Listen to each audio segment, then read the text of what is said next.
Hi, I am Dr. Elliot Brinton, and I am a medical doctor. I have my MD degree from the University of Utah. I am trained in internal medicine, and that training I did at Duke University in Durham, North Carolina. I'm trained and board certified as an endocrinologist, and I did my endocrine training at the University of Washington in Seattle. I am also the director of the section of cardiovascular genetics. And our role here is to do research and all the environmental factors that contribute to cardiovascular disease, and that would be heart disease, stroke, etc. And I'm a fellow of the American Heart Association. I am the president of the Utah Atherosclerosis Society. I have a long-standing interest in atherosclerosis and atheroprevention. I want to help prevent heart disease and stroke. I'm trained as an endocrinologist. My primary focus of research and of clinical practice is in management of cholesterol disorders. It has been known for some time now that chocolate has some potentially favorable effects on a number of parameters related to cholesterol and related to other aspects of prevention of heart disease and stroke. We know that oxidation is one of the primary driving forces behind the development of hardening of the arteries or atherosclerosis. Another factor that is very closely related to the oxidation is inflammation. There is evidence that chocolate may have an effect in terms of reducing both oxidation and inflammation. There also is evidence that individuals who consume chocolate may have less atherosclerosis. There is evidence that chocolate may be very beneficial for the health of the arteries, and the evidence comes from several sources. We do have evidence that chocolate might have a favorable effect on the cholesterol profile. It may help reduce the bad cholesterol, may help increase the good cholesterol, might have favorable effects on other things like triglyceride levels. There is other evidence that it may be beneficial for blood pressure. It might help reduce blood pressure. We know that blood pressure is a very important contributor to the risk of heart disease and stroke. There may be beneficial effects with regard to diabetes and related phenomena like insulin resistance.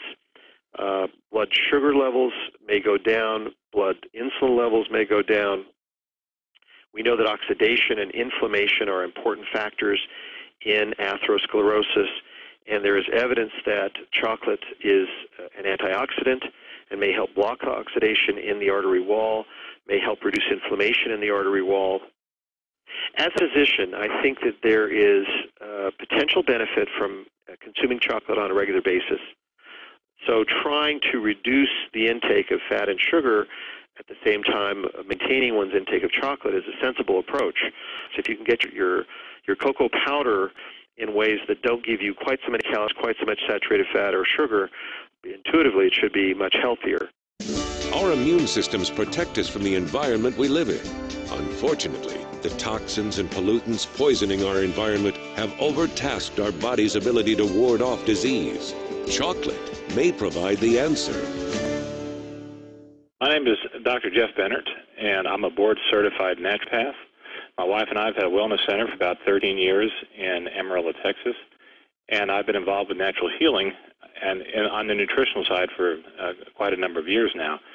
And, you know, my passion is to help educate people. Chocolate has been one of the things that has really, I think, has fascinated me. I always look at recent information or recent studies that have been done, as particularly on nutritional supplementation. Chocolate is just one of those feel-good foods that people like to eat, and if we could, you know, educate people on how they can use chocolate as a health benefit, that would just be wonderful. One of the things that I have found is a recent study that was done at Tufts University in Boston. So that just kind of gives you an idea of, you know, really of the people who are researching nutritional supplements right now. And was actually there was another study done in conjunction with that in Italy. But both studies found that eating what they call flavanol-rich foods like dark chocolate could actually help to lower blood pressure and improve insulin resistance among people that would have hypertension, which is high blood pressure. So that particular study, you know, really prompted, I think, an awareness now nationwide and maybe even worldwide about the health benefits of eating foods like chocolate. hypertension or high blood pressure is just one piece of the puzzle when it comes to heart disease. But we have to understand that there's a lot of nutrients and a lot of that are responsible for helping to prevent high blood pressure, helping to prevent heart disease. And there are several nutrients or active compounds in chocolate that are all beneficial in doing this, that can actually help you to to achieve that goal of maybe good heart health. Protein, for instance, it's not a trans fat that is harmful to you, but actually saturated. We have vitamin E, which is a fat-soluble vitamin, and of course that's essential for the membranes. But once we have calcium, phosphorus, magnesium, these are minerals that are still not just for strong bones and teeth, which is what we usually hear about, but it's actually to help to calm the body down. The ionic minerals help to balance the body's pH levels so that the systems of the body work better.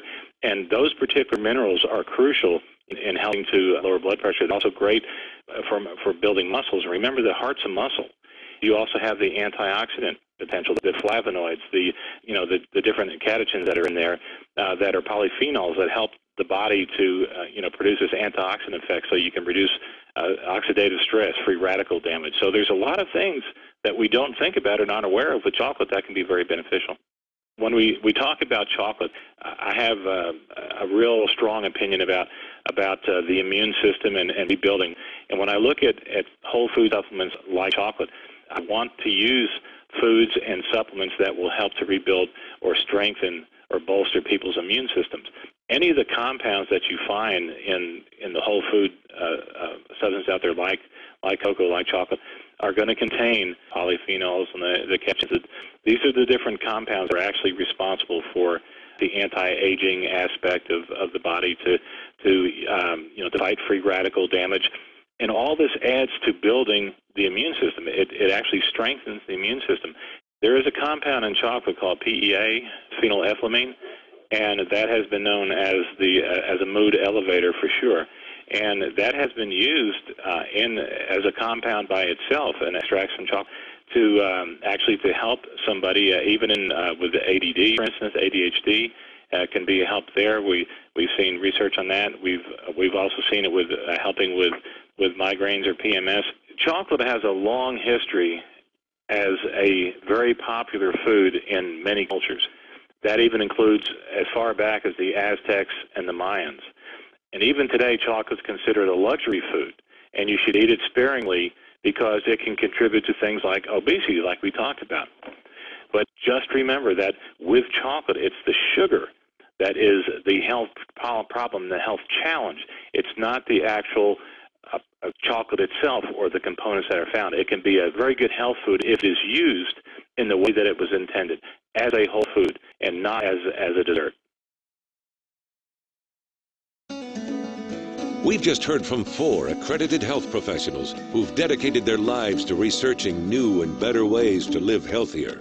They all agree that the health benefits of chocolate are an amazing health breakthrough. Isn't it time to take the next step to creating a healthier, happier future for ourselves and our families? Chocolate should be thought of as a vehicle of better, healthier life, not simply as a comfort food or candy. Chocolate is a life-sustaining food whose health benefits have been consumed for hundreds of years. Chocolate, the sweet taste of optimal health.